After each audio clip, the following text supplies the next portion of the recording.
Pour la sortie des premiers tomes de Kengan Omega, que je n'ai toujours pas lu, il est temps de faire un point sur la précédente série qu'est Kengan Ashura, à savoir ce que j'en ai pensé et est-ce que cela m'a donné envie de continuer l'aventure avec la série Omega. Alors, son animé sur Netflix. Comme beaucoup d'entre vous, j'ai découvert la licence Kengan Ashura via son animé diffusé sur Netflix. Malgré son utilisation intensive du CGI, je suis bien rentré dedans avec cette petite vibe dans les combats empruntés à la licence Baki. Et au final, j'ai fini par apprécier cette utilisation peu commune de la CGI qui rendait les combats plutôt impactants, mais surtout très constantes au niveau de l'animation. Venons-en à sa découverte en manga, via son édition et ses coffrets. Alors qu'une grande partie de la communauté du genre manga de bagarre croisait les doigts pour l'exploitation du manga Baki The Grappler, c'est bien celui de Kengan Ashura qui a d'abord été annoncé, et à l'image du manga Kingdom, il a été proposé sous forme d'abonnement, tenant dans 3 coffrets, contenant au total 27 tomes. On est donc reparti sur une formule de 4 tomes tous les 2 mois. Ce qui a été d'une efficacité redoutable. Aussitôt commencé que la série s'est finie 1 an plus tard, pour que Meian puisse enchaîner en proposant les abonnements du tant espéré Baki the Grappler et du si inespéré Karakuri Circus. Mais Kengan Ashura, de quoi ça parle? Alors l'histoire, comme tout bon manga de baston, il faut trouver un prétexte pour mettre en scène la bagarre. Je vous plante le décor. Traditionnellement, les contrats entre grandes entreprises se jouent dans l'ombre à qui tout double à travers les combats dits du Kengan. Pour assouvir leur plaisir, les dirigeants des grandes entreprises sont représentés par des combattants qui s'y affrontent dans un duel à main nue et le vainqueur remporte les contrats et soustrait l'entreprise qu'il représente de tout litige. Ça, c'est le synopsis de base. Fort heureusement que l'intrigue sera agrémentée d'autres lignes rouges bien plus captivantes autour de Tokita, un combattant doté, c'est lui Tokita, d'une puissance extraordinaire lorsqu'il met sa vie en jeu, et que l'on surnommera Ashura, mais c'est sans parler de son art martial conféré par le Nico Style, qui nous promet lui aussi une intrigue autour du maître de Tokita. Les dessins et la narration. Alors, dessiné par Doraemon et scénarisé par Yabako Sandrovich, les dessins sont au premier abord un peu particuliers, bien qu'assez modernes, puis très vite, on s'en accommode, surtout que le mangaka maîtrise les positions et les différentes techniques de combat de ses personnages. D'ailleurs, au fil du récit, les dessins gagnent en maturité, certains caractère design se démarquent bien de par leur badassitude, mais pas tous. Le truc, c'est qu'on sent que ce manga passe après d'autres œuvres assez cultes du genre du manga de baston. Cela se ressent à travers certains persos secondaires et il me semble que ces défauts essaient de se gommer par le côté humoristique, voire un peu ecchi de la narration. Mais s'arrêter à cela, ce serait une erreur. Car si cela est une évidence que Kengan Ashura s'inspire allègrement de la licence de Baki, elle arrive tout de même à s'en émanciper tome après tome. Certes, les dessins des combattants sont moins grotesques, mais au final, ils sont pas moins caricaturaux et dans le bon sens du terme, ce qui peut rassurer un bon nombre de lecteurs. Et la narration arrive à nous captiver, je le répète, surtout lorsqu'il est question des origines du Nico Style ou du Ashura Style, vous voyez un petit peu le truc. Mais en fin de compte, ce qui nous captive le plus, ce sont les combats lors des tournois. La force de ce manga de baston, les combats incertains. Lorsqu'on suit bon nombre de combattants en parallèle du héros, il faut que les combats soient impactants, violents, qu'il y ait des techniques d'arts martiaux ou de combat libre, avec du grappling, voire des techniques secrètes. Il faut du mouvement, des fractures et autres blessures désarticulées, et cerise sur le gâteau.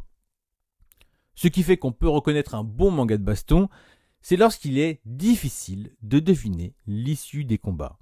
Pour le coup, Kengan Ashura coche toutes les cases de ce cahier des charges. Niveau combat, on est bien.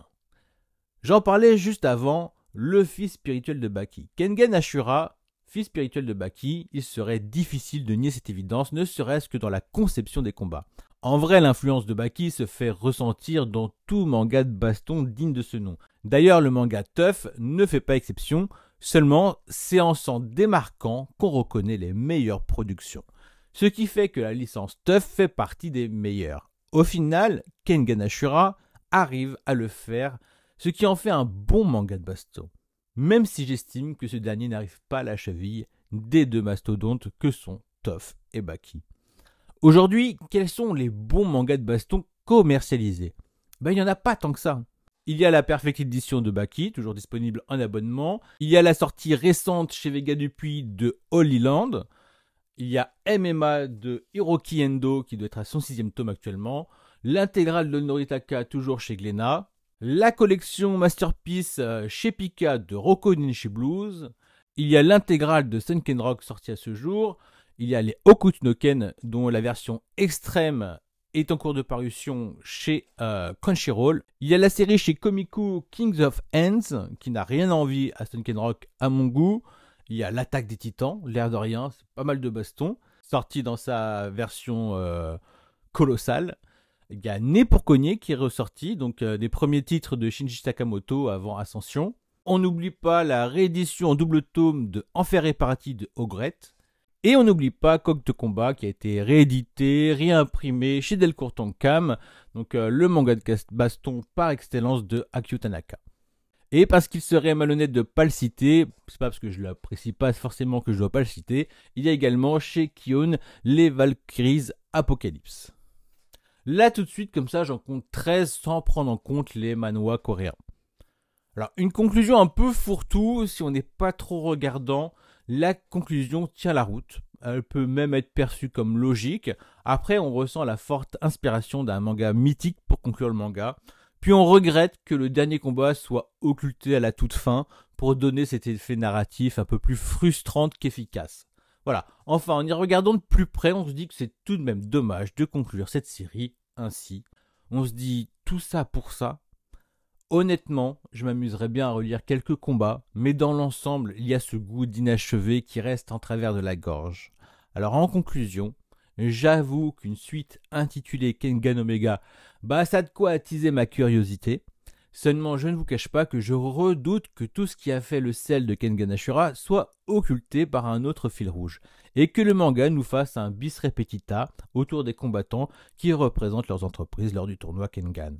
Alors j'espère juste que ça ne va pas se contenter de ça et que si on retrouve des persos, j'espère aussi que ces derniers auront évolué et que la narration nous réserve des surprises. Pour finir, je valide Kengan Ashura comme un bon manga de baston, même si la fin, la toute fin, voilà quoi. Bon, en ce qui concerne la pertinence de ce spin-off ou de sa suite, pour en avoir le cœur net, il n'y a qu'un seul moyen, je dois lire Kengan Omega pour me faire mon avis.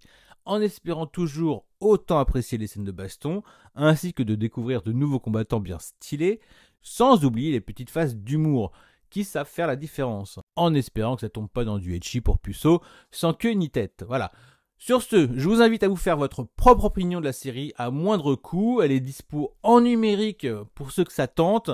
Sinon, vous pouvez aisément trouver les titres en occasion sur le site Anime Store. Après, si vous voulez les coffrets avec les ex-libris et tout, vous connaissez, allez checker l'abonnement que propose Mian, toujours sur le site Anime Store. Mais si vous préférez vous lancer directement dans Baki the Grappler, je vous comprends tout à fait. Surtout qu'elle est 100 fois mieux que sa version animée. Franchement, jetez-vous sur la perfecte. De mon côté, je vous laisse et dès que les 8 premiers tomes de Kengan Omega sont sortis, je me jette dessus. Puis pour sûr qu'on aura l'occasion d'en reparler. Sur ce, j'espère que la vidéo vous a plu. Je vous dis à bientôt. Lisez et achetez des mangas de baston. C'est trop bon, prenez soin de vous et on se donne rendez-vous dans une prochaine vidéo. Ciao!